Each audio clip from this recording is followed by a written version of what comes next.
आंनि रिएक्सना आंनि खुलुमनायजों लोगोसे आंनि जोंनि पिपल दलनिनो मुरब्बी प्रमद बर' बिथांनिसिम आंनि खुलुमनायखौ जासिहरग्रोबाय आरो हामलायनाय आरो गोजोनलायनायखौ बावहरग्रोनाय जाबाय खारन बिथांनि अननाय आरो आशीर्बादजोंनो आं दिनै टिकेटखौ मोननो हाबाय आरो बिथाङा जेरैबायदि खोथा होदोंमोन बे खोथाखौ बिथाङा मावफुंबाय आं नोंथांखौ एमएलए बानायगोन आं नोंथांनो टिकेट होगोन बेबादि होननानै खोथा होदोंमोन आरो खोथा होनाय बायदिनो बिथाङा मावफुंदों आरो दा बिनि गेजेरजोंनो आरोबाव आङो खुलुमनो सानबावो आरो जायनि थाखाय आं बे आशीर्बादखौ मोननाय जादों बा जायनि थाखाय आं बे टिकेटखौ मोननाय जादों आरो आंहा माखासे बिदिनो माबा दङ विंस दङ जेरै प्राइमारि ब्लक डिस्ट्रिक्ट जिल्ला सेन्ट्रेल गासैबो जेसेबांखिनि दैदेनगिरि बिबानगिरि कार्यकर्ता बिथांमोननि अननायजों आरो बिथांनि आशीर्बादजोंनो आंनि मोनसे परिबेगा फैबाय जे आं सासे बिजाथि जानो हागोन दा बे हिसाबै बिथांमोननि आशीर्बादजों आं टिकेटखौ मोनदों आरो नोंथाङा जिहेतु दायो बिजाथि हिसाबै नोंथांनि मोनबा खामानिया मा जागोन फार्स्ट प्रायरिटि खामानिखौ बबेखौनो नोंथांमोननि सोंनायनि सोंलुनि फिननायखौ आं बेखौनो होनो लुबैयो आंनि फार्स्ट प्रायरिटि बा गिबि खेब आंनि थाखाय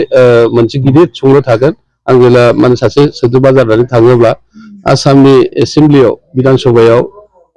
एसेम्ब्लियाव आं मोनसे गेदेर सोंलु आं सोंगोन बे सोंलुआनो जाहैबाय जे आंनि उदालगुरि जिल्लायाव बुहुमनि मादावनो सेथि भारतबर्षनि मादावनो सेथि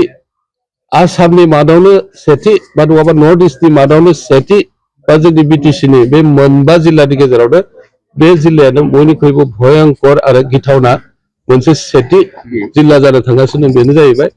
जे बेयाव बेरामिनि मोनसे गेदेर हालोद केन्सार बेराम बे बेरामनि सायावहाय दिनैसिम जेबो बाथ्रा बुङाखै आसामनिफ्रायबो सोरबा प्रतिनिधिया जेबो बाथ्रा बेखौ बुंफुरनाय जायाखै आरो बेनिफ्राय बिटिसिनिफ्राय जायफ्रा बेवहाय एमएलए जाहैयो बा जायफ्रा एमएलए मन्थ्रि जाहैयो जायफ्रा एमपि जायो दिल्लीयाव थांनानैबो जेबो बाथ्रा बुङाखै आरो बेनिफ्राय बिधान सभायावबो जेबो बाथ्रा बुंनो हायाखै दा आंनि सेथि सोंलुआ आरो बेबो बिराद गिदिर सोंलु जागोन बे सोंलुआ मानो दासिमबो बे उदालगुरि जिल्लायावहाय एसेबो बिनि सायाव इनिसिएटिभ जायाखै आरो लोगोसे बेथ' गमामायैनो न'खर न'खर दोङो केन्सार पेसेन्ट गामि गामि दङ केन्सार पेसेन्ट ओनसोल ओनसोल दङ केन्सार पेसेन्ट बिनि थाखाय रुट खालामनांगौ बिनि थाखाय इनिसिएटिभ जानांगौ आंनि थाखाय हाम्बल आपिल थागोन जि सरकारानो फैया मानो जाय सरकारा फैयो बे सरकारा एक नाम्बाराव उदालगुरि जिल्लायाव फैनानै इनिसिएटिभ लाफैनांगौ आरो बे आंनि आपिल थागोन रायजो राजानि अनसायनाया माबायदि दा नैबे समावहाय रायजो राजानि अनसायनायाथ' बाख्नायथाव सोमोनांथाव आं मालाबाबो बिदि बिसायख'थिनि परिबेखखौ आं मोनफेराखैमोन आंथ' खननै इलेक्सन गेलेबाय खनसे जेनबाय खनसे देरहाबाय देरहानाय समाव आं बोरै मोनदों आरो जेननाय समाव आं बोरै मोनदोंमोन बिनि फिथाइखौ आङो देग्लाय आलादा मोनदों आरो उन्दै उन्दै गथ'फ्रानो उन्दै उन्दै फरायसाफ्रानो उन्दै उन्दै जायखिजाया समाजनि जायफोर